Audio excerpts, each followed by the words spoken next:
ano po ang aming nakakayanan.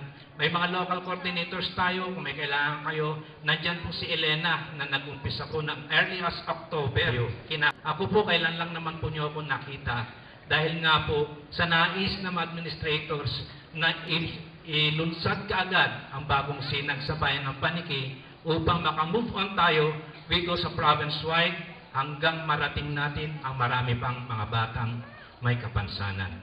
Ano po, mga kaibigan, although nakaset up na ba tayo, Brother Manny, hindi po masyadong mag-visualize.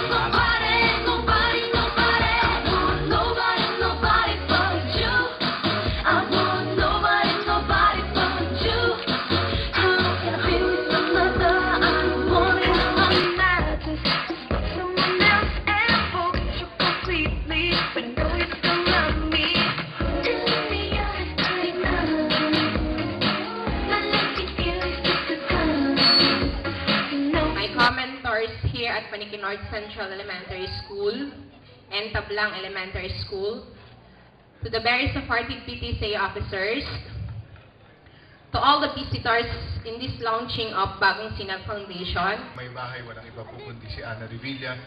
Siyempre po, nandito rin po si Kagawad William Ibay, ang mga kasamahan po natin, ang perennial PNCS